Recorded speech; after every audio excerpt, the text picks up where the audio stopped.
Welcome to the So You Wanna Get Fat podcast. I am your host, not your typical chef, Brian Tsao. And today is my wonderful ball of buttery French goodness at 340 West 46th Street in the heart of New York, Rivage restaurant. My man. Well, since you're already dropping like addresses and names, subscribe. So I want to get that out of the way. Yeah, let's get that out of the way. Hit the notification bell. Yeah. The like button, the notification. Leave a comment. Got that out of the way. Got that out of the way. I pray for the day I don't have to do that anymore. No, it's going to be something we do for the rest of our YouTube lives. You think so? Yes. Is the red light on? Yeah, the red light's on. Okay. All right. Oh, wait. I have to check the fucking focus. Hang on. Is it not focused? It looks very focused. Too focused? Oh, no, it wasn't. It wasn't? Yeah, but now it is. Oh. I can't. Well, how am I supposed to tell? Because I can't even see that far. Keep it all in. Okay. It's all good. Or keeping it all in. You want to look at it. Episode 8. Last episode was completely out of, your camera was basically out of focus for 90% of the episode. We still put it out. The Feisty Boys segment Was had shit lighting. too. It was shit too. It was just. But you know what? Production value is not as important, I've noticed, on these podcasts and everything. You're right. People just want the content. They just want the words, what Right, we're talking right. about. They want the connection. Yes. Production value is out the fucking door. Well, I mean, and that's we why should I'm saying. strive for good Yes. production value. But you were right. I wanted to scrap that entire episode. And I'm 'cause I like, was no. And Frenchy was like, no. We called Jordan now. We Fix that shit. fix that shit. So we put out the episode. And I want to touch upon later in this episode of how a lot of this YouTube stuff has been really affecting me and my thought process and all this stuff. But we'll get to that a little later. Just wanted to apologize for You're not getting Debbie Downer on me again. maybe. But that's why I need you to pull me out. Okay. Okay? Like Blondie says, take your basketball out of this game and bring it to a new game. Yes. So we'll get to that a little I'll explain later. the real meaning behind But- that sentence. It works for a lot of things, but it really means something else. So yeah, episode 8 was a bit of a wacky one, but we just decided to put it out because I do agree with you. You know, it was a good episode. We had a lot of We fun. had fun. Yes. we had And fun. that'll translate. I don't give a fuck. It's going to translate. Yes. All right. Well, by the time this episode comes out, we'll know for sure. Yeah. All right. Well, I wanted you to show everybody what your older kids gave you for Christmas. They didn't quite give it to them on Christmas. They gave it to They them. forgot it. Yeah, they forgot it. But they gave you something really nice. Show it to everybody. I thought we were just going to have it. No, look at that. Woo! It's going to go here. Yeah, it's going to go there. We're going to have to do Lights this. up and everything, but Frenchy signed to come. Now, one of the reasons why the footage was out of focus was because I had the camera set to autofocus. The camera thought that was a better version of me. Yeah, the camera was autofocusing on the back paintings by Eileen Betancourt. Those colorful So ones, that picture's livelier than the real, yeah, than more the or real less. thing. Yeah. The camera wanted that more than you. But today we've switched to is the manual autofocus focus. is a moving target harder? It prefers a standing. I guess so. Holy fuck! Right. Yeah, something You would think an stationary. AI was like, no, keep on target. And this camera is actually is known to have pretty good face eye detection. But it is what it is. We're learning. So now your camera's set to manual focus, and yes, hopefully I focus. I'm a little like, oh, is it working? You know, I'm a little distracted. Does it look in focus on your end? You wouldn't fucking. I can't know fucking either. see from here. All right, buddy. So I wanted to talk a little bit about burnout. I'm sure throughout the years of your long life that you've felt burnout Yes. numerous occasions. And for myself, particularly in December, I was completely burnt out of motivation. And like any human being, we all need a break. And it was the end of the year. I just wanted to take it easy. So took a little time off. That's why we banked up so many podcast episodes so that if we wanted to miss a week here and there, we can. And I was like, all right, great. I'll kind of be a little lazy for December. We're well ahead. And come January, I'll hit the ground running. And what happens in January? You got sick. I got fucking brutally sick. And in hindsight, I think it may have been COVID. Like one of the, shittier grades of COVID. Another example of youth not being able to keep up with experience. So I am still I'm still a little sick. I got sick early January. It's almost the end of January. This episode will come out, I think, the 1st of February. And I'm just recovering now. And so not only was I not able to catch up on all of the work that had been building up, I'm also fucking miserable and sick. But on the same token, channel views are down for Pro Chef Reacts. Our podcast views are down. Business is down. And? Well, this is why I love you so much. But before I get there, my problem was that I was tying my self-worth into views and money. And then I started feeling all this imposter syndrome and lost my confidence. And then I started feeling more sick. And then I'm like feeling guilt because I'm thinking I'm not working hard enough and I'm trying to push through it. You got to do like me. Wake up in the morning. Oh, my eyes work. Oh, my ears work. And most importantly, that works. Well, there's also been this wave of YouTubers quitting recently. I'm not going to name names. If you know them, you know them. Honestly, I don't know most of these. Last man standing. But their scenario is a little different because most of these guys are massive YouTubers who've been on the platform for a long time. And you and I actually talked about this over dinner where hey, good for them. They're taking a step back or they're choosing to focus on family more. They've made their money. Or maybe they banked and it's you know what? Why do this more? Right. Why stress them out? And one of the main themes that seem to I always told you, as soon as this becomes no longer fun or it's a stress, then out the door. True. But that seeing all these videos and commentaries and reactions to all these YouTubers quitting just in my downward spirals, maybe I should quit too. I'm a fucking imposter. And hey, no. You can't say that. I don't want to be an imposter by association. Get that, so at the end of the day, fucking out of here. Wait. So at the end of the day, you're still concerned about what people think of you. Yes, but tides rise all ships. Listen, if your mentality of everybody's dropping out, everybody's what about me? Look at the type of restaurant Le Rivage is. Right.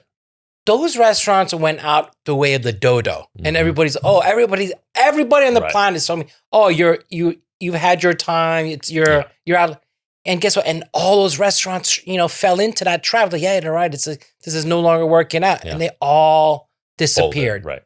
To the point where I am the last man standing. Right. So this is one thing I wanted and it's not working into my advantage. Well, this is one thing I wanted your thoughts on. Which I am the Highlander. There can be only one. You and I have spoken so many times about hustling. You got to suffer for your success. And I was skipping meals for work. I was skipping time with family. I was prioritizing work constantly. And I think doing that to a small degree is necessary. And also, in some ways, it's hard, healthy for a successful business because you're putting in 110%. But when it passes a certain threshold, how do you know when to pull back? Do you know when to pull back? That seems to be my biggest problem is I keep charging forward at 1,000,000 miles per hour. And I'm fucking charging at it like a bull. And then I get super sick. And just everything gets halted. And I'm in this scenario forced to stop. You're looking too much into this and everything. Your solution is going to be solved when you get your tonsillectomy. Right.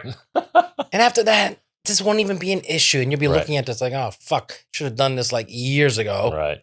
And it's just, no, it's, dude, you're looking way too deep. I know. But that's part of like depression and, everybody has depression on certain levels and can fall for their own. Your brain is your worst enemy. Right. And everybody falls prey to it. So I just choose to ignore mine. Because mine's always telling me some fucked up shit.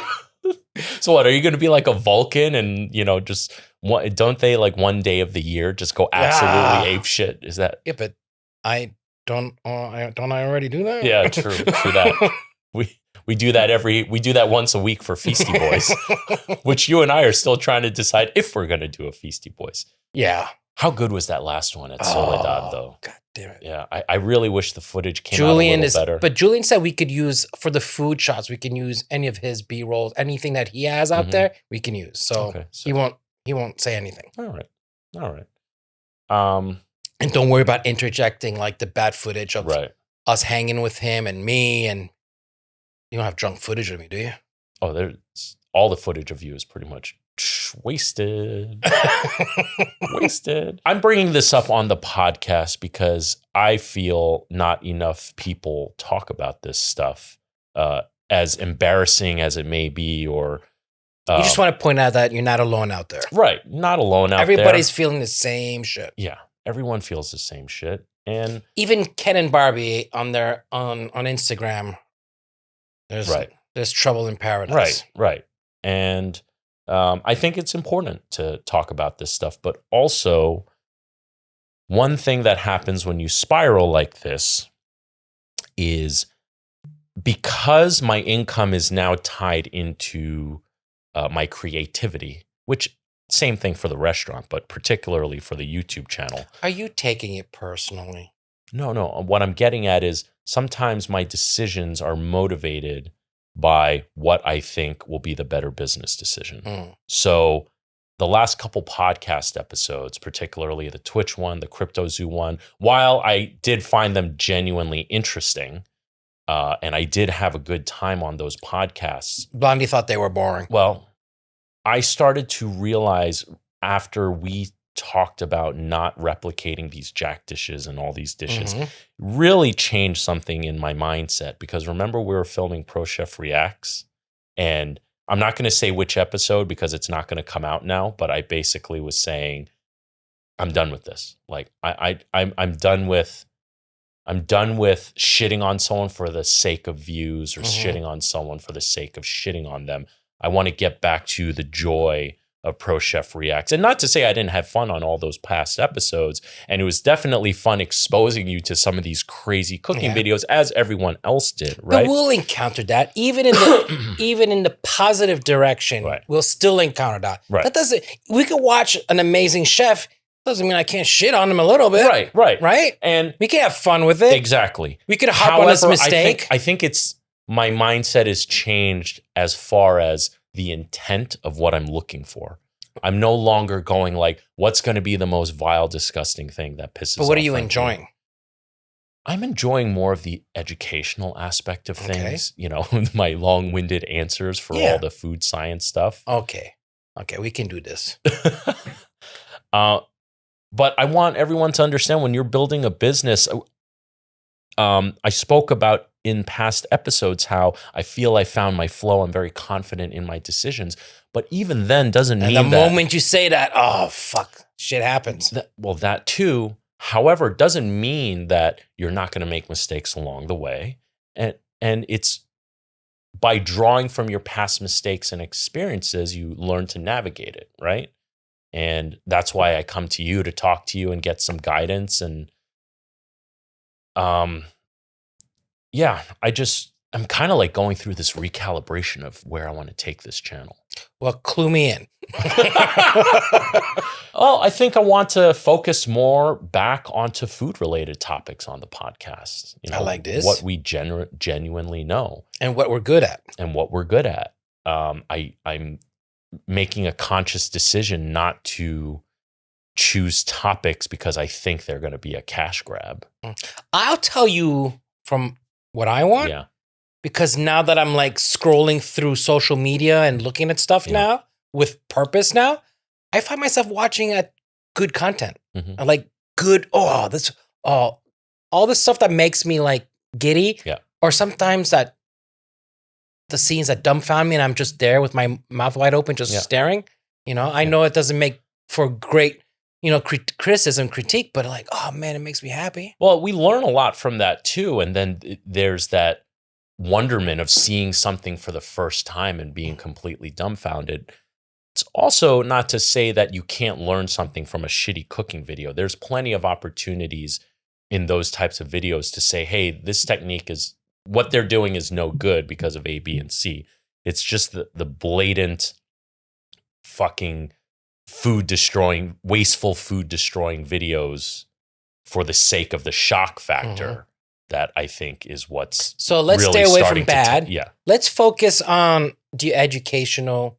So for educational and like feeding our soul, let's stay on the right track, feeding right? Our soul, right? Let's stay on the right track. Yeah. You can have your long-winded, boring, put me to sleep conversations. I'll either acknowledge you or go get a beer. Who's calling? No, that's to place my bread order. Oh, okay. But Amy got that. And then let's rely on me for the attention getting. I'll go into a Marcel story. We need more stories from you. Yes. I love your stories. People were telling, I was like, you got to tell more stories. Yes, 100%. They love the stories. 100%. But something's got to resonate. Something's got to hit me. Yeah, true that. It's got to come naturally. But yeah, focus more on food topics. But here's one thing that... Wait. What? Or hospitality. Food adjacent. Yes. Hospitality, food adjacent. Because I love talking shit about, you know, that too. But here's another thing here's a move that I'm scared of making. And we talk about doing all these cooking videos. But typically, all the cooking videos I put out do very poorly. And again, now with the channel being tied to my income, I'm like, I'm afraid to take the dive. I'll tell you what the solution is. We did it downstairs in the restaurant. We did it in okay. What did we discover worked best for discovering Le Rivage as a background? Like people were like curious about it maybe, and they loved the fact that we went into the kitchen. They liked the backstage access to it, right? Yeah.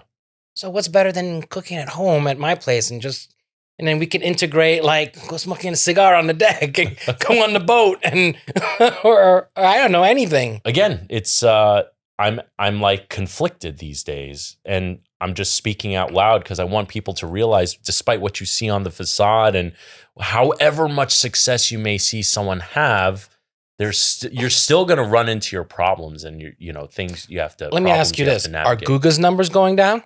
I don't know. Oh, that wouldn't hurt. I know everyone has their ups and downs. Right. And, you know, I'm in a little bit of a downswing. And it's seasonal. People are busy end of December and January. People are getting their shit together. So, tax time. Oh, gosh. Fucking April, when that comes around, that's going to be a bit of a shit show.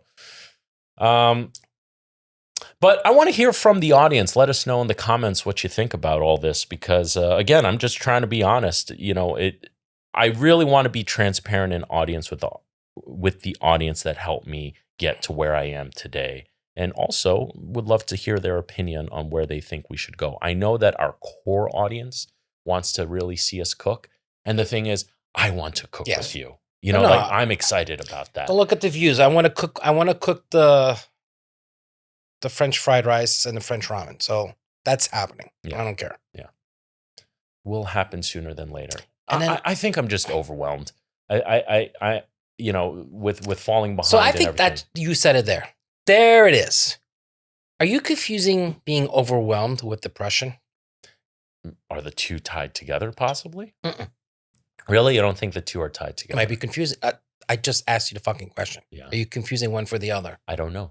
That's there you go. Oh. I speak from experience. We got this trip coming. You know, up sometimes to when LA. you're overwhelmed, you're like, and then you accomplish nothing, and you're overwhelmed, and you fuck up, and then it's not depression. You're overwhelmed, and You're confusing it. Mm. Now, is this segment of our show called Food for Thought? We have Feasty Boy segment, Food for Thought. Food for Thought. This is where you go on a tangent and we do, deep dives into our psyches. Yeah, for real. Here's another thing. There were some moments where I would read the comments, particularly. I thought we weren't reading comments. No, I read the comments every now and then. Oh, I'm the one not reading. But there were some comments talking about how we should stay in our lane, more in the food adjacent space and stuff like that. And I was saying to myself, I agree with them. Yeah. When you read a comment and you're very confident in what you're doing, then you don't give a fuck, right? It just pass it on. But when it like strikes a chord with you, I think that's another thing that kind of threw me for a loop a little bit, in addition to bitching and moaning. But bitching and moaning is a part of like getting it out, right? And that's why I'm making you suffer through this right now, listening to our audience, apparently. Okay. All right. Let us know in the comments what you think of that. Are you excited to see the cooking videos? And do you want to see us stay more in our lane in regards to in regards to the podcast? What did you think of the last couple episodes and us? Jordan, can you transition us out to our next part of the show with some soap opera music now? Look depressed. Okay, now I will force you to have fun, whether you like it or not. This is the last part this is what I want to leave with. This is what I want to leave with, okay? This is why it's so important about the company you keep, right? This is why that's why I feel very fortunate to have you around, and also our fellow YouTubers who've taken me under their wing. But like when you go through shit like this, if you think your circumstances are pretty shitty, you kind of have to take a look around who's around you, because they may be weighing you down as much as you would hate to admit it. So I think one thing I did, at the very least, did very well is have good company around me. How's that for an ending, buddy? Wow. Oh, you like that? I've definitely changed my company. Oh my God, yes, you have.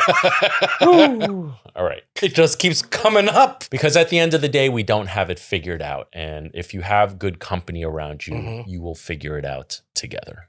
And that's why I have you, buddy.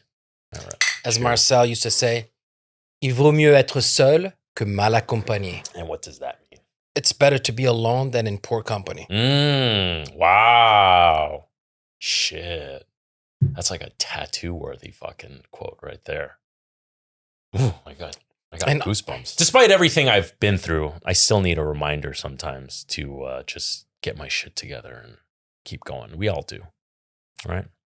Okay. Let's move on to today's... You did it all by yourself. Good boy. Let's move on to today's video I want us to react to. All righty? This video is by... After all we said, is it food related? It is, actually. Oh, okay, good. All right. So this is a channel by Matthew Lee, smaller channel, and I think he makes absolutely amazing content. I found him because one of his videos blew the fuck up. Right. It's about how Portuguese food can be found across the world. That's a video that I want to do later. Well, he says it in that video, but I want to save that because it's a port city and they traveled the world. Mm-hmm. They will. You're so proud of yourself. I am. We will. They're a port country, not a city. Yeah, sorry, it's a port country. I want to get to that video another time because I really think, please go into the description below. There's a section called "Credit Where Credit Is Due." Go subscribe to this dude because he's really good. I really like him, and I've been following his videos closely. But there is one video he put out called "Why is French Food Fancy?" And he goes into some historics, and I'm very curious because I know... Am I going to learn something? I don't know. Well, that's the thing. I know that you're the history buff, so right. I wanted to see if you know anything about this. I'm always happiest when I learn a bit of history that I thought I already knew and I don't. Okay. You ready, bud? Let's watch it. Matthew Lee. Is it just me, or is French cuisine kind of weird? I thought I'd try somewhere in town. Anywhere you recommend? Well, what sort of food are you thinking of? Anywhere they do French food? Yes, France, I believe. They seem to like it there. France is world famous for its cuisine, so just about anything's going to be great. When you think of French cuisine, you probably think of a glass of wine with a baguette and some mime in the corner with the Eiffel Tower. But this isn't cuisine. This is like a travel ad. Let me show you some very common everyday French food. Steak frites, omelette au fromage, pot-au-feu. This is what French people normally eat. But for most of us, this isn't what we imagine when we think about French food. To many of us, French cuisine is classy. God, I love this cafe. I wish they had places like this in the U.S. Romantic. Un pain au chocolat. Smart. It's supposed to be one of the best French places in town. I did not realize that you were so cultured. I mean, why does it have this image, this appeal? Un livre de cuisine français.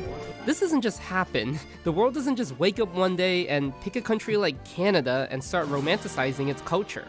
When you think of other cuisines, like say Italian and Japanese for example, you think of the food, sushi, pasta, etc.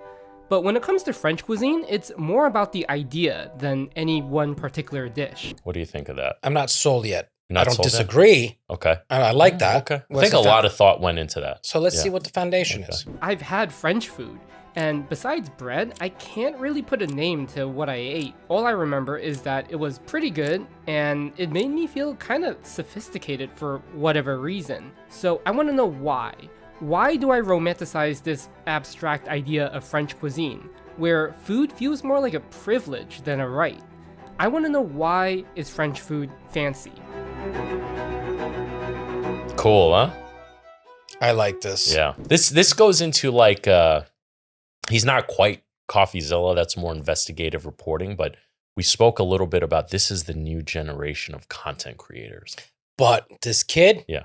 give him another year, he'll be fucking insane. I think he's going to fucking crush.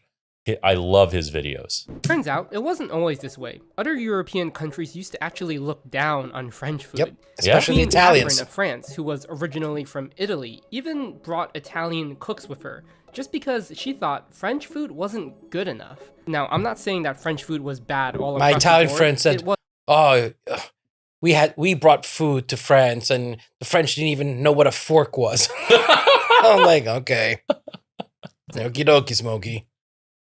It was far behind its neighbors in innovation and use of ingredients. So how do we get from here to here? The cuisine is not an old, tired marriage.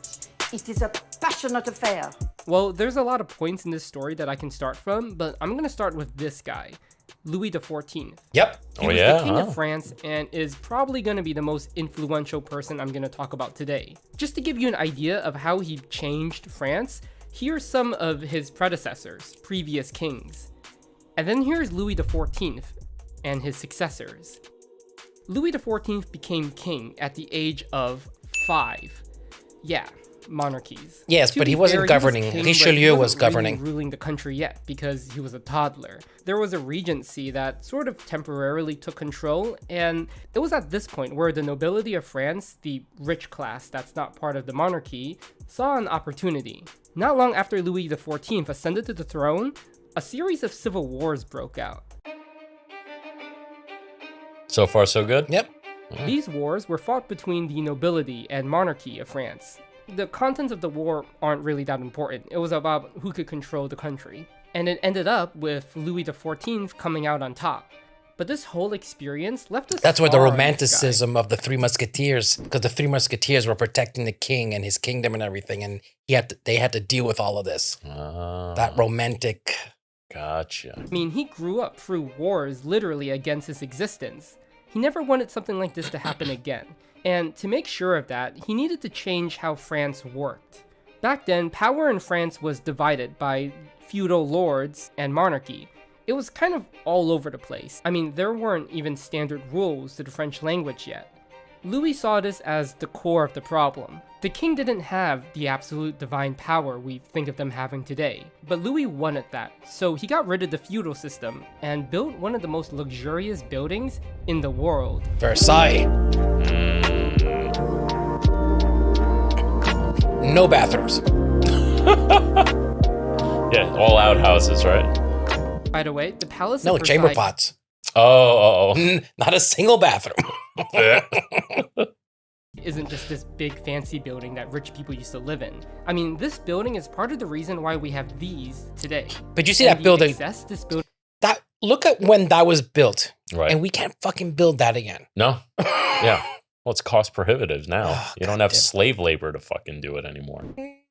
Or peasant labor, rather. There are more slaves today than there ever existed. Good Sorry point. to say. Good Wah, point. wah, Wah, wah. wah, wah, wah. Represented would ultimately lead to yeah, we'll get to that. Anyways, this palace was where Louis XIV would model something. I'm wondering, I hope that he sees us, Matthew Lee sees us reacting to this. I'm guessing he edits his own video, and I really admire his use of audio design.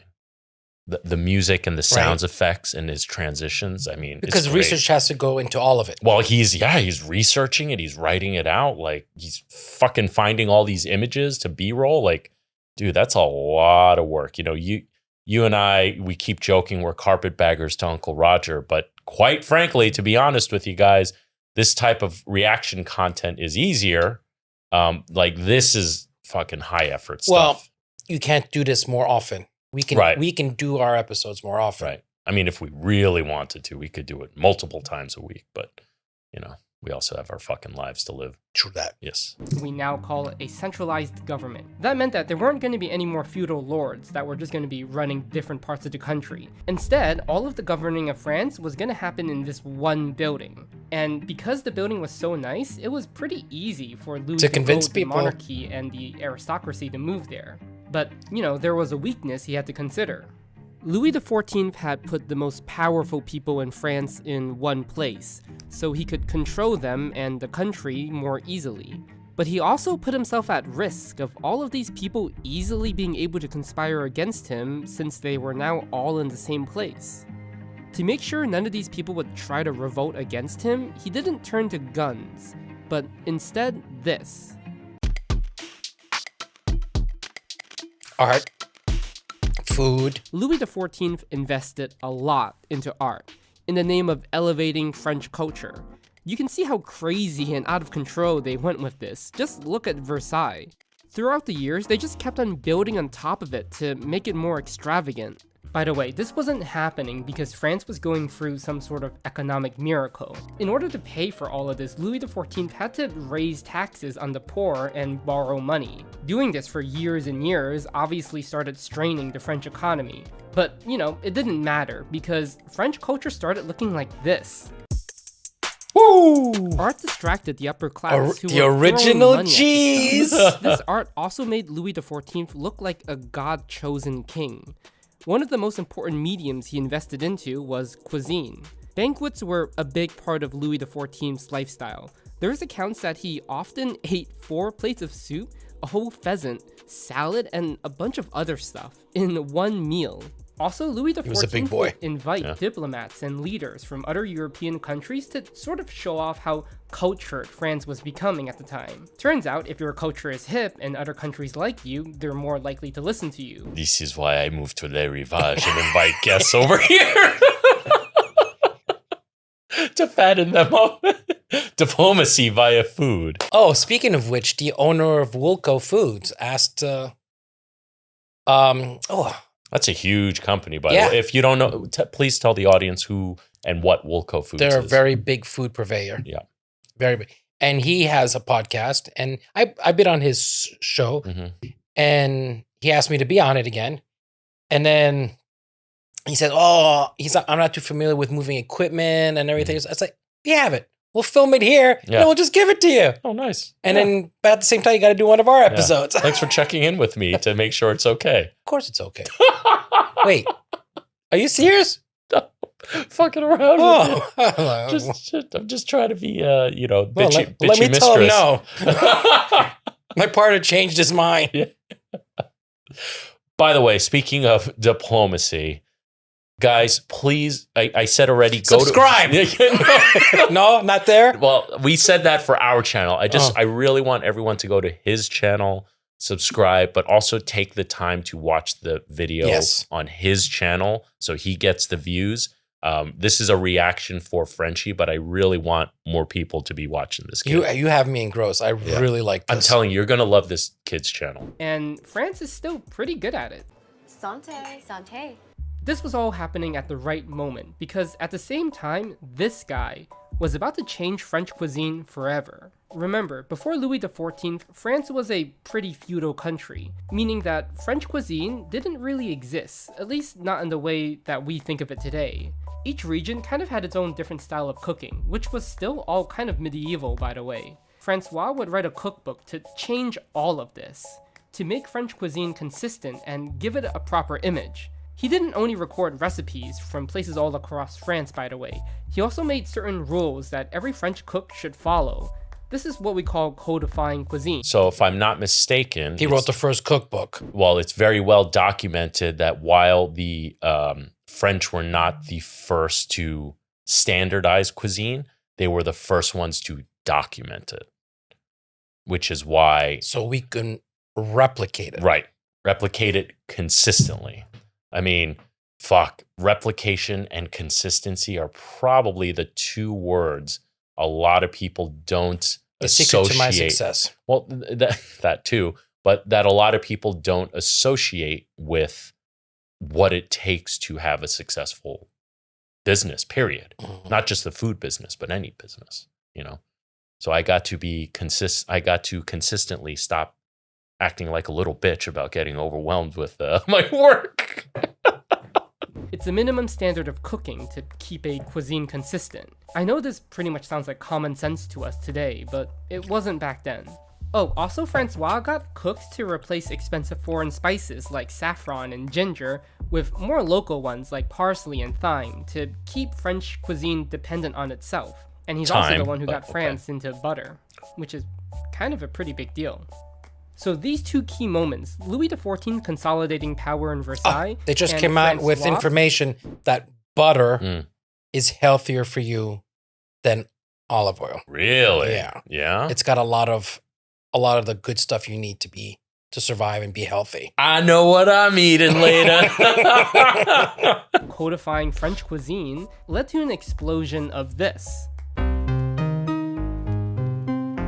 Haute cuisine, or French high-end cuisine, had existed for a while already.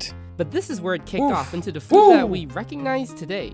And it didn't stop after Louis XIV. The monarchy kept this up. Even though it was costing France a lot of money, it didn't really have. But this was now a new generation, and these people were raised by these riches. I'm not going to unpack the French Revolution. The rise of That's too much a Napoleon. tangent. But I'm mentioning it because it's one of the major reasons to why we have this. After love the this French part of the got rid story. of the monarchy and nobility, simply put, a lot of chefs were out of a job. And these were the chefs who were trained to cook some of the best food in the world. The ones who didn't get chopped needed to find a way to make a new living. And one thing to add is that these chefs weren't just trained to cook really good food. They were also trained to learn a lot about luxuries that weren't really available to the public back then. Very good point, right? Everything from cutlery, china, equipment, table ovens. service, yeah, all that stuff. You know, when you go to a fine dining restaurant, that's part of the art, the theater, the experience of a fine dining experience is It's a show. it's a show. From the moment you walk in to the moment you walk out, it's just as much about the things you didn't notice. If you have a really good team of Sometimes more importantly more about the important, things right? you don't notice. it's a really good meal, you almost should never notice the server has walked by you 100 times. But they did. But every single They time, shouldn't interrupt your flow, your Yep. experience. Yep. Stuff like porcelain, wine selections, or chandeliers even. Public dining wasn't really like what it is today. At least in the West, most public dining spaces were usually these dingy taverns or places people would call ordinaries. They had a small fixed Which menu, continued but in there wasn't England. a Why menu they're at so all, famous for and there- pubs. That's the only thing they've been able to evolve. But according to Bill Burr, their pubs are phenomenal. Yes, they are. Yeah. Because it's surrounded by booze and lots of booze. Hell yeah. And pub food. You know, greasy food goes well with, drinking. Yeah. The purpose was to really just feed you. It wasn't really about eating really good food, it was just about being fed in general. And they didn't have a lot of luxuries that we take for granted today. Like back then, in order to dine in one of these places, you had to bring your own cutlery. But it was the 1700s, and a new class of people was beginning to appear. A lot of normal people were beginning to be able to afford a little bit extra in their lives. And the chefs who were suddenly out of a job needed to invent a new one. They opened up these new dining spaces, but they weren't just designed to feed you. No, these weren't some dingy taverns or ordinaries. These were restaurants.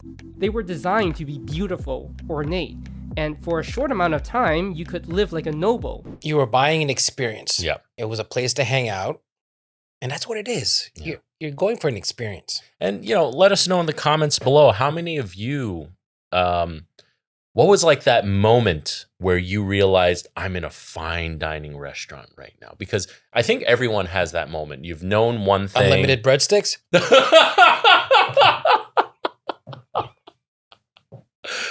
Yo, that shit is a good value. I was fucking shocked. I mean, I didn't go to eat at Olive Garden until well into my 20s. And I went in there and I left happy. I was like, fuck. That's a lot of food for what is not it? much. Soup and salad and Soup, salad, and unlimited breadsticks. And yeah, I was kind of shocked. Now, was it, objectively good cuisine and food? No, but like it just filled up and I got my money's worth, so. But did you? Huh? But did you? But did you? Right. The damage was done afterwards for sure. But let me know in the comments, what was that moment for you when you had everything else until that one moment you experienced fine dining? Because I can pinpoint that. For me, it was the first time I went to a proper steakhouse with my parents. Up until then, we always went to Chinese restaurants or Korean restaurants. And some of these Chinese restaurants, especially like the dinner banquets for weddings and stuff, teetered on high end, not quite. But it wasn't until we went to I don't even remember the name of the steakhouse, but it definitely wasn't Luger's, but it was just a really fucking good steakhouse when, it was the first time I noticed they changed cutlery out. I grew up in the business, so it's harder for me to pinpoint. Yeah. I always knew a difference between good food and bad food. Yeah. Well, I didn't. For me, it was always fast food, Korean food, or Chinese food, or school lunch. That's it. That's all I knew for the longest time. Until, like I said, I had a fucking a good steakhouse for the first time. My mind was blown. I would say my first experience I would call my first experience the first time that I made an effort to go to that dining experience, meaning that's a good answer. I got to dress nice. Right. And then I would think it would be like when I was dating, the first time I brought a girl to a restaurant. I think I would call that my first, I obviously sought out something to impress her. Right.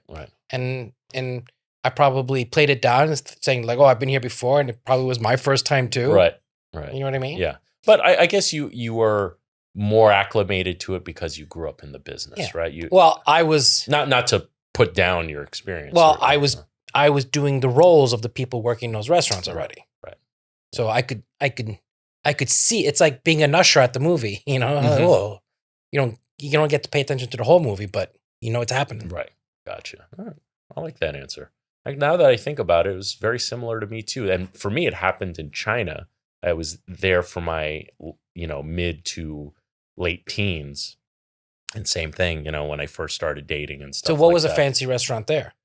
Well, Beijing in particular is the capital city and also where all the embassies are located. So you had really authentic Italian food, really authentic French food, really authentic everything, which was great. And being that I was a foreigner with the US dollar, which was a very powerful conversion back then, I could afford to eat at those kinds of restaurants. So I would I would really seek out to eat at these places as often as possible because I knew I would. So you were able to experience much better quality there than you would have been able to do. Oh, I would argue that absolutely, for sure, because these restaurants would literally be located blocks away from the Italian embassy or, the French embassy or the Portuguese embassy. It was really cool, actually. Something to be said about that. Yeah.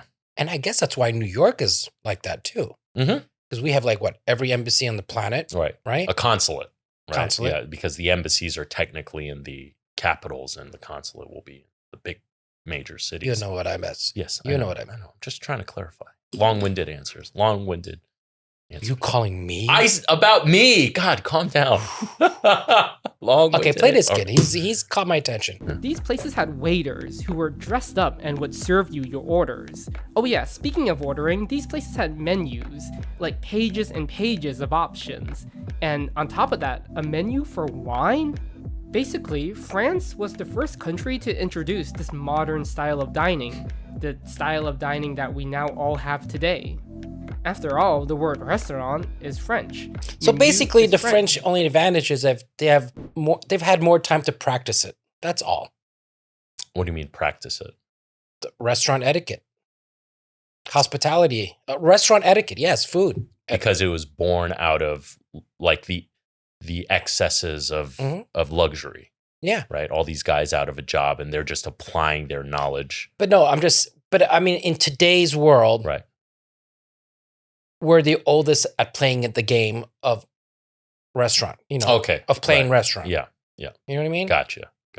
Yeah, makes sense. So I guarantee, and it's slowly but surely, France is getting minimized as being the top tier. Mm-hmm. Well, wasn't it in the last 20 years or so, France got knocked out of being like the winners of the world pastry competition? They got beat out by Japan? Or even the Culinary Olympics. What do you call that? I know exactly what you're talking about, yeah. Yeah, they haven't been in first position. But it's a lot of the techniques and thought processes are built upon the French established. Get over yourself. The French. You get over yourself. I'm not the French one. That's what I'm saying. Okay. It's like, okay. Entree is French. By the way, does anyone know why we use the word entree for main dish in America? I mean, the word literally means entrance or starters. I get that we're Americans and whatnot, but genuinely, how did something like that happen? I actually want to know, how did we do that? Why? Anyways, this all happened at the right time once again. Because the world was beginning to globalize and people were now becoming connected. The World Expo. Travel to France and kind of discover what France was doing with their restaurants, bistros, and cafes. I mean, everyone wanted to imitate it, which is why this style of dining doesn't just exist in France anymore, but literally everywhere. I think this is why when we think about French cuisine, we don't think about tahine, confit, or galette. We think about the aesthetic, the idea, the romance. In France, the experience of eating is sometimes more important than the food itself. And it's because of this that I think France has sort of become a victim of their own success. French restaurants have sort of pushed this idea that they produce works of art, these beautiful, amazing looking dishes, which usually are actually really, really amazing for sure. But the thing is, nobody knows what they're called. We'll have the sonde. I think this is why French food has sort of fallen off recently. It was once the king of cuisines, but now it has to compete with Mexican and Korean food. The globalization that helped French cuisine thrive is now the same force that it's not a question of competing. It's just that those cuisines are becoming have leveled up and are readily more accessible. French food has never been accessible. Good point. Yeah. Okay. Good point. Particularly. So now we're just getting better versions of the foods that we all like. Right. There's no French. Yeah. There's no French food truck. Driving around. Right. The closest you have to French fast food is a creperie. Making crepes. Right. And even then, that's a little fancy. Yeah. Exactly. Yeah. There's still an aesthetic associated. Exactly. With that. Oh, good point. No. It's just that everybody's leveling up, and France is just staying where it's at. That's all. People aren't going to restaurants in Paris because of the food anymore. They're going for this abstract ideal of being cultured and sophisticated. And let's be honest, most people only order ratatouille because of the movie. Like, I honestly don't even think most people know what it is. I wanted to tell the story because it shows that no matter how strong It an is idea still becomes, hands down, my favorite movie about our business. Oh, yeah. Yeah. Hands down. Actually, a lot of people have been asking in the comments between Pro Chef Reacts and the podcast, our movie list, food movie Ratatouille list. is because they put in the time to study it. Yeah. Damn. Yeah. That, I agree with you. Ratatouille's top of my list. Chef is a great movie, but that's more of a story. Yeah. And right? That's a feel-good story. And it's more about the individual, not the whole. Right. No, Ratatouille is, that takes my pick as well. nothing stays static. French dining is an art form, and it's still influential today. But as other cuisines catch up, I'm not sure how much longer French food can stay as an idea before it just becomes food. Wow. Yeah, but in France, it is just food. Right. That's the whole point. You go to France, they don't call it French food.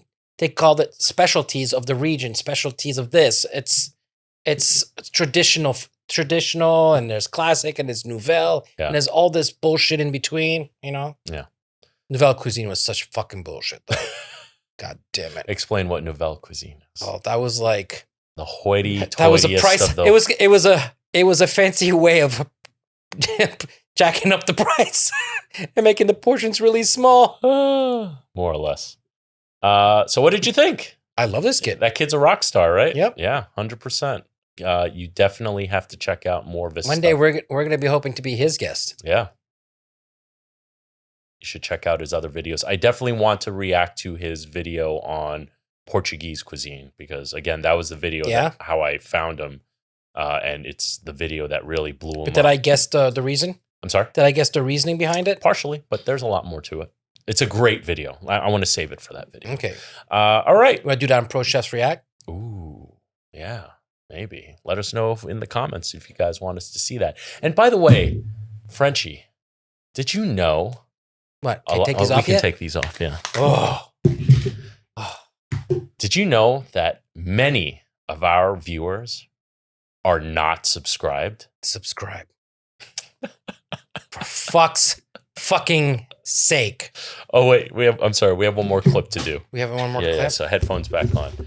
This is your buddy, Jacques Torres. And we spoke about doing more stories. Well, here we go. You can tell your story about this. I guess we'll start off by just watching the Tuesday tip. I am Jacques Torres. Wait. Tuesday's tips? Yes. Sounds like just a tip for my 10% club out there. Just a tip. Which one is bread flour? Which one is cake flour? You take them in your Wait, what?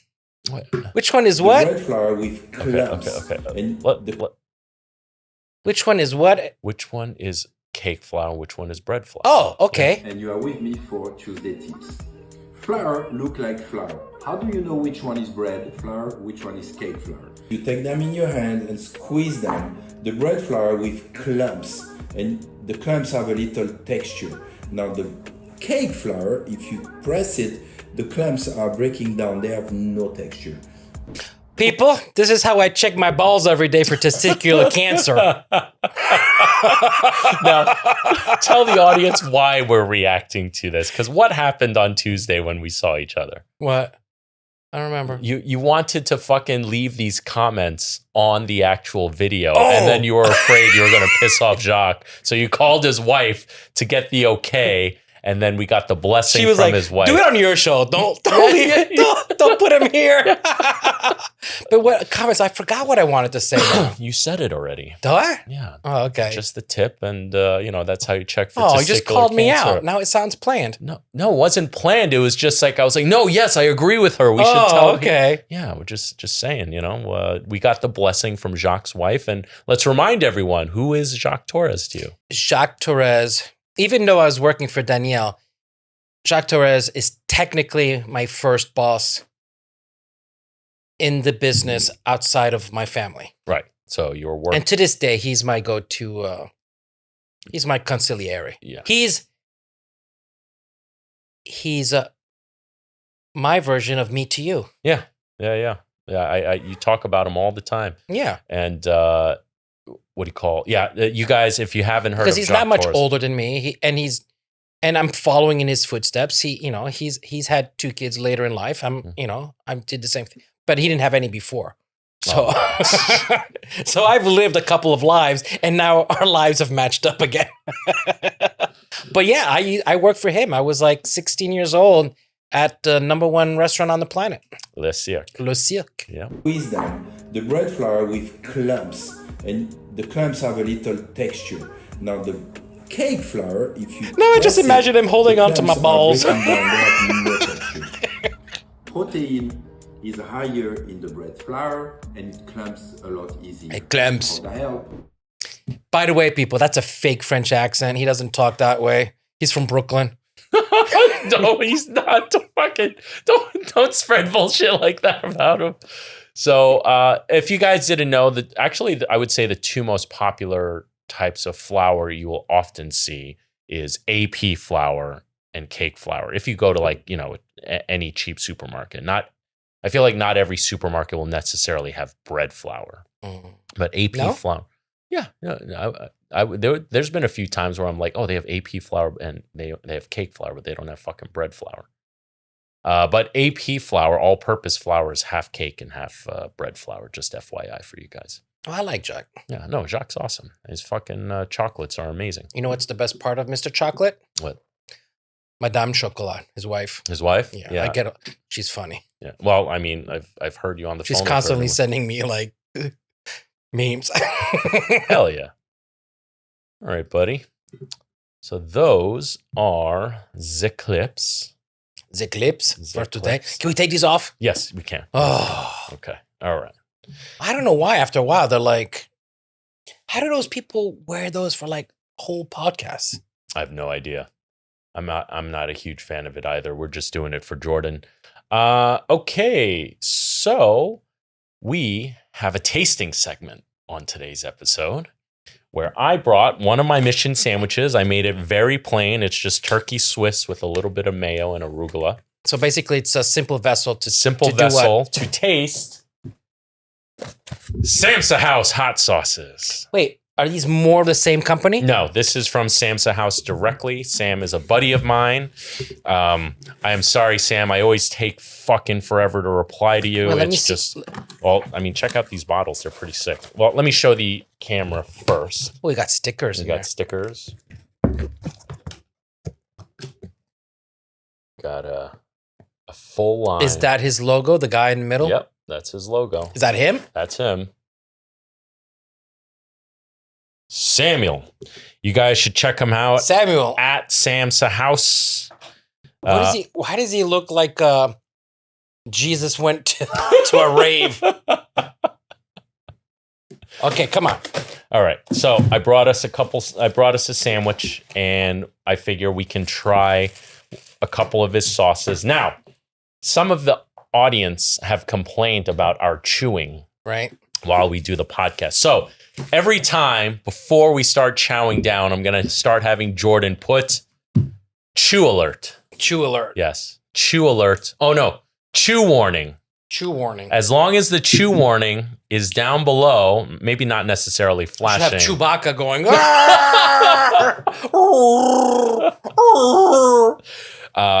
If you don't like the sound of chewing, then fast forward through this or leave now because we're going to be chewing. So you pick a hot sauce, buddy. Try open them all up so we're ready to go. I guess. Let's do it. So what did you say? Turkey, Swiss, arugula, tomato, mayo. That is it. So there's nothing that's domineering in there. Exactly. So we can maybe the arugula slightly, but ooh. I think some of these got a kick. If I'm not mistaken, let me check on Instagram. I believe one of his sauces just made it to no way. Hot Ones. Yeah. Hot Ones? Yeah. No fucking way. He hit me up. Who did? Yeah, sauce lineup. Who hit you up? Sam. Yeah, he made it on there. Hell yeah, good for him, man. Let's try this one. This is Big Smoky Mama. Big Smoky Mama. Yeah, I like the name. Smoky Joe's Hot Mom. Cherrywood smoked verde with big mustard mama peppers. Now, I should mention, he grows a lot of his own chilies, too. I think we should just go heavy right away on it, right? Okay, let's do it. I'm going to wait for you to take a bite. You ready? Okay, go. Okay.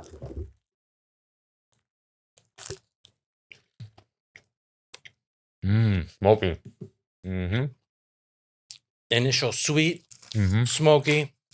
Ooh, that's good. Wait, we got to do these mathematically because we got 4 sauces, right? Mm-hmm. Well, let's do the next sauce now. Well, no, you can. Let's do half of this sandwich with this sauce. Okay. Big Smoky Mama. I'm very curious like about the this same. one. I just by the looking at this color, I'm thinking barbecue type of sauce, right? Yeah. Oh shit! This is too small for me to read. You're gonna have to Here, read it. I'll do it. Put the sauce on. This one, it's called One Drop. Oh Yeah. Birdie Fuel, cold brew, black garlic, and orange with chocolate. Okay. Bula. Okay. Drop like it's hot. Shake. Okay. I'm going. I already made a mistake. All right.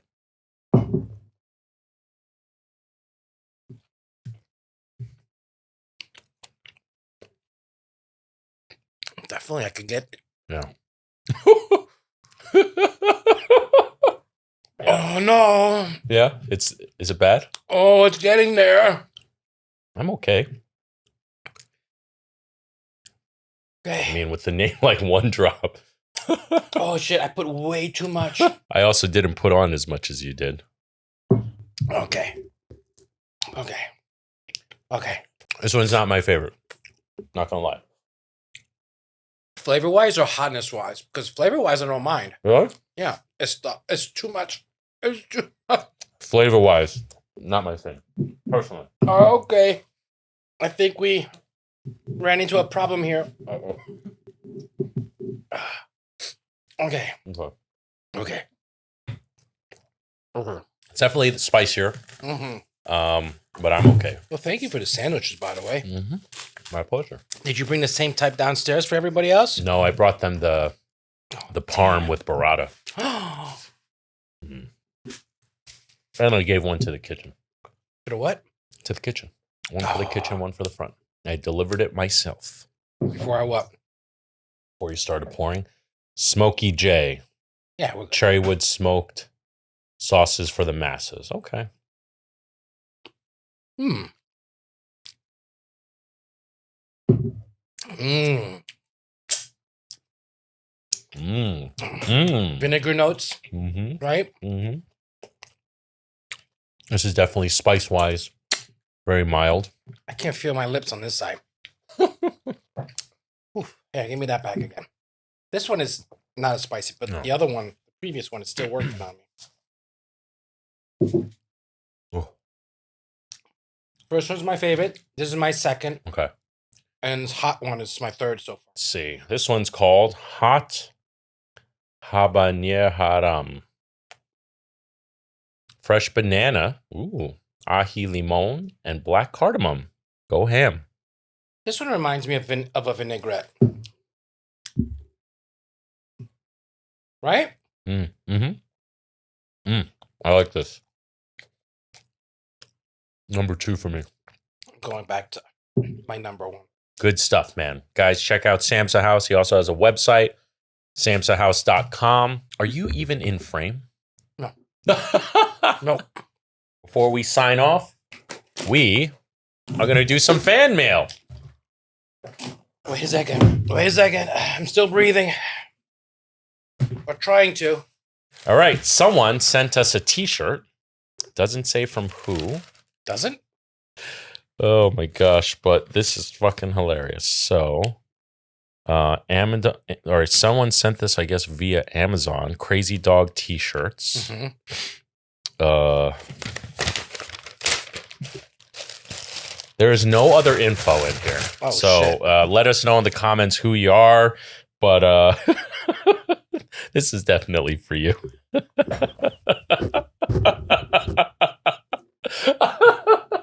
Not funny. Bitch peas. You have a new t-shirt. No. No. Nope. You don't want it? It's a nice t-shirt. A fan got it for you. Is it a 2X? Yeah. Okay, I'll wear it. This is from Rachel from Washington. Wait, that's a box. Yes. And it Washington? says, Washington, D.C. or state? Washington State. Okay, good. And this is from, it says, I love how you didn't even blink for me saying that. What did it say? please open on camera. It does? Yeah. Wait, now I'm scared. We don't have any haters, right? Who knows? We'll find out after we open this one up. Okay, they want us to open up on camera, so I'm assuming they want us to read this. It's in cursive. Dear Brian and Frenchy, I've been a fan of your content since before the podcast, and I'm delighted that Frenchy has become a permanent feature of the channel. I cannot for the life of me do art, but I can make things with yarn. The brilliant idea we're safe. for Nothing sharp. Yes. The brilliant idea for a French onion hit me one night while I was preparing dinner and listening to the pod. And of course, a cute dumpling is a must. I think the French onion came out a bit more Italian than planned. Ironic, no? I have a question for you both. Unfortunately, I have an allergy for vinegar, acidic acid, and most sauces, condiments are off the table for me. I recently was at a restaurant with, honest to God, aioli, not the bastardized American version. Their words, not mine. I was near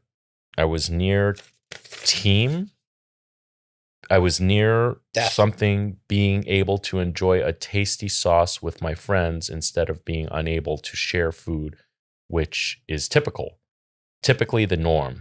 Do y'all have any recommendations for vinegar-free sauces? Well, Yeah, tons. yes, for sure. Unfortunately, to be honest, Cheese sauces to cheese begin sauce. with. Well, yeah, cheese sauces, Right? Yeah. Bechamels, right? So it sounds like if she had aioli, it sounds like it was maybe made with fresh lemon juice, right? Somewhere that made their own aioli. Or maybe without. Maybe it's just an aioli So allergy with to seasonings. vinegar, acetic acid. Yeah, so it sounds like vinegar's the issue. Am I correct on that? A PS size. Okay, so got the size. So does It's wine a- contain that? Hmm? Wine will be an issue. Yeah. It sounds like you're going to have to make most of your own sauces, but what's great with that is you can often replace vinegar with a different type of acid, which is most easily available is citrus. Right. So limes, lemons, orange, Which could be a much better option. I agree, which will be much better. And then I will let you read her name because she is excited to hear it pronounced properly. It sounds very Francais. Francais? Yes.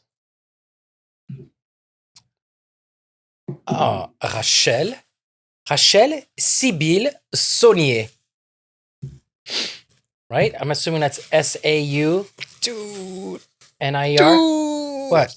Look at this. Look at that. Oh my God. That is so cool. Wow. But my onion sprouted. That's what she said. Okay.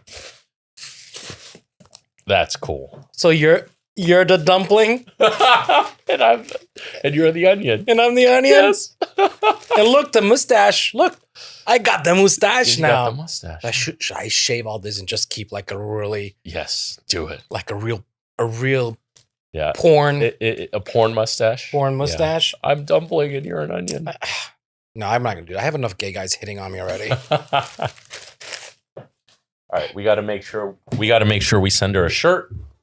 But are these eyes angry? Or crying? You're crying. They're crying. Oh, I'm an onion. All right. This was also sent to us by a fan, and I took a little peek. Okay, these are... That's pretty amazing. Pretty original, right? Yes, I love that. A special gift for Frenchy. I love you both, but Frenchy got a special place in my heart. The podcast is amazing. Keep doing what you guys are doing. From Wolf Oder. I hope I pronounced that right. You did not send a t-shirt size, but let's see.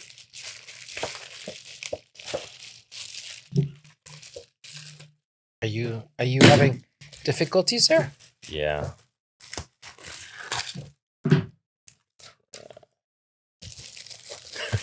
Could it be on the back? It's a plaque. It's a plaque. What? Sorry. I have to take this out of the plastic because there's something obstructing it. This is definitely going on your side. Yeah? Peas on earth. Peas on earth. No, that is going on your side. No, they got this for you.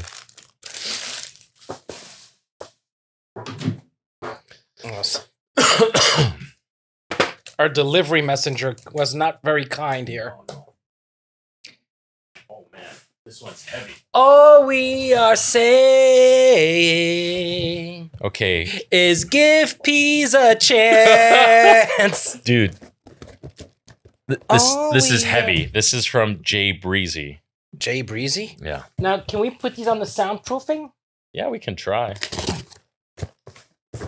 All we are saying is give peas a chance. No way. What?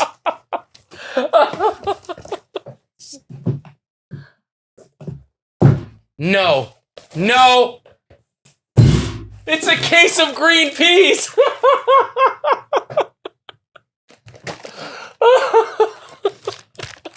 Someone sent an actual case of green peas. Should I open one up? No. Don't want the smell in this room. But he made the effort to get Green Giant. Do not. 50, I'll leave. 50% less sodium. I mean, they put a lot of thought into this. No. Do not open that can. Oh, man. Oh, that was good. I can't believe they got a fucking case of peas. You think you're funny? You think you're funny, right? What's his name? Jay Breezy. Jay Breezy? Do we have This is another heavy one. Oh, fuck. And it's addressed only to you. I'm putting out your information on the internet. Yo, you're the one in every... Dude, it's another case of peas. Oh, it's beans! Is it him? From Bush Brothers Company. It doesn't say who it's from. Wait. Oh, here there's a note in here. Return address. Doesn't say your shirt size. It's from a Jonah in Canada. Oh my God. Could it be the same guy? No, I don't think so. No, people. This is not... No. Oh, no. It's purple hull peas. What? What the fuck are purple hull... No, I'm not touching it.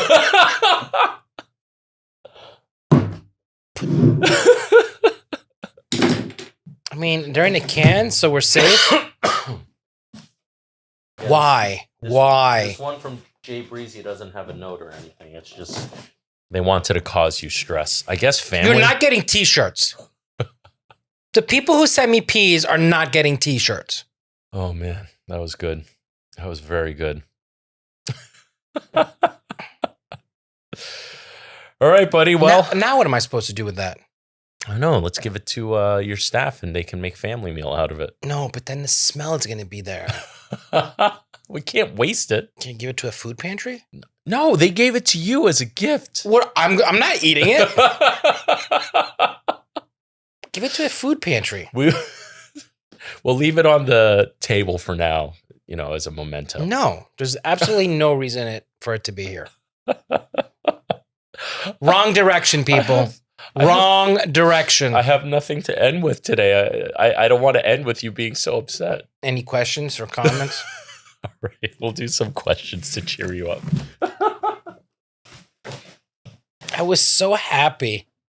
All right, Wave asks, and this kind of ties into what's happening today on today's topic. What is your advice to the new cooks in the restaurant industry who are overworking only for some extra few bucks? Tell if it's worth the struggle, or are we just making our physical and mental health worse?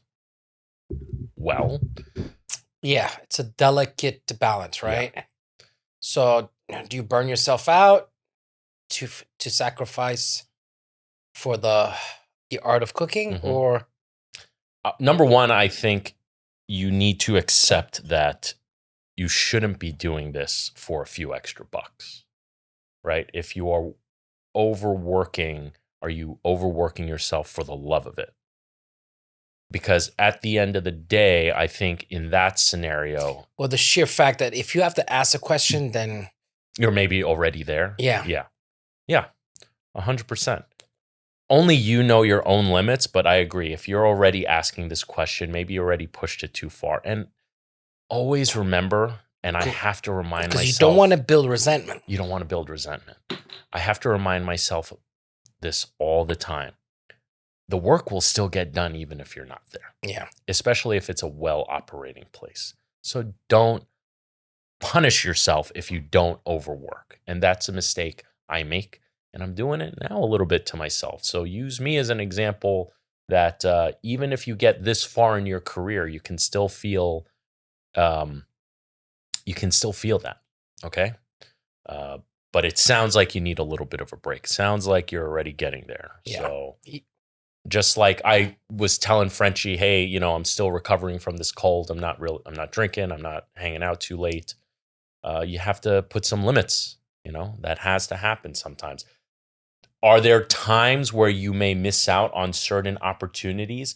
Yes, but more opportunities do come. And that's another thing I have to remind myself is there are more opportunities later. Is it the same? No. Is it going to be as good? It could be better. That's what you have to tell yourself. What is that thing? Like when a door shuts, a window opens? Yeah.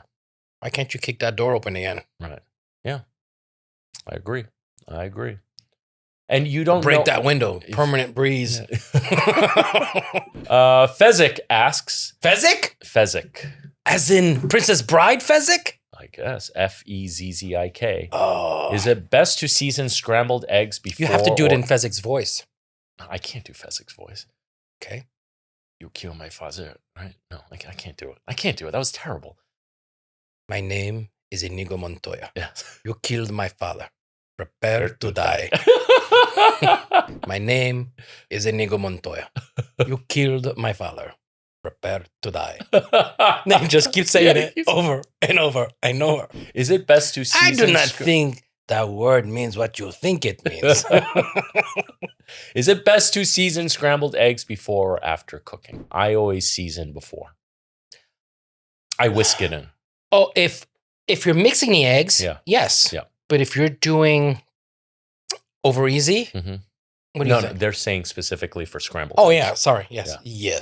Yes. Easy, yes. A4D asks, at the end, oh no, someone's actually answering, saying at the end, salt has a chemical reaction with raw eggs. IIRC, I don't know what that stands for, and the end product is more watery. How long are you letting the salt sit in there? Letting it sit for?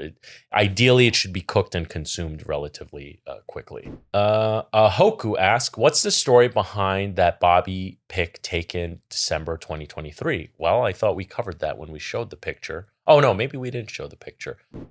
When we bumped into Bobby at Minetta Tavern. Yeah, we were with Lafrida. Pat Lafrida, the Pat Lafrida. If you guys have not heard of him, look up Pat Lafrida, probably the United States' largest private meat distributor, right? Good friend of yours. And we were eating at Minetta Tavern and got the fucking chef's table. It was pretty sweet. And Bobby happened to be eating there and we went to say hello. And he remembered us, which was crazy. He remembered what season we're on. He remembered you. He knows me. No, he remembered. Yeah, I mean, he knows you. Yes.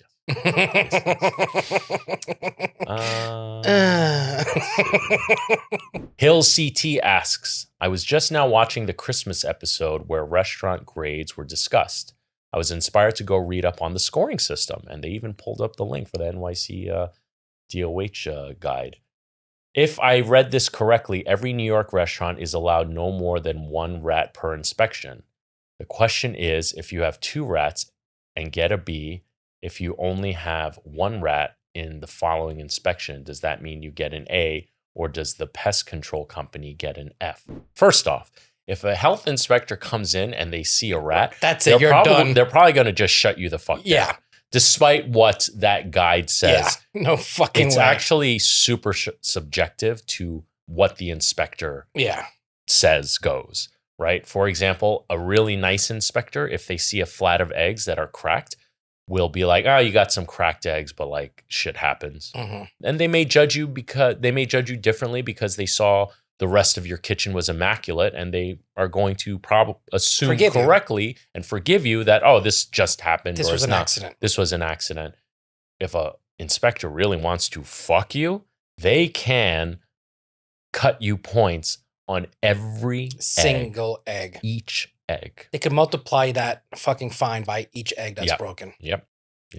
Making the city much more money. So if you have a rat, you're not getting an A because you're allowed 1 rat. No, you are fucked. Your restaurant's fucked after that. Do you guys have low point of your life where you wanted to give up the food industry? Wow. Yeah. And if you did, how did you work through it and overcome and enjoy cooking again? Well, we happen to speak about a little bit about getting overwhelmed and stuff.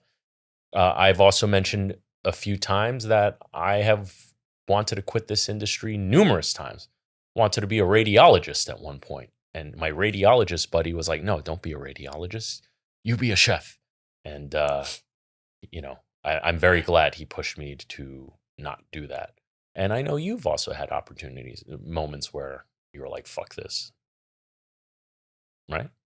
Every day. Every day.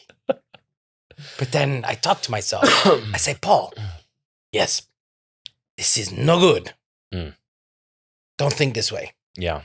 I often, when I run into that mental state, number one, I talk to the people I trust most and, who I know will give me sound advice.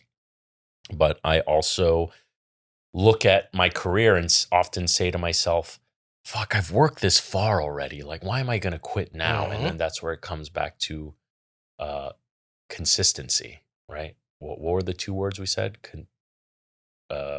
Repetition and consistency? Repetition and consistency. Yeah. Well, isn't that the same thing? Well, the main thing is consistency and just not giving up.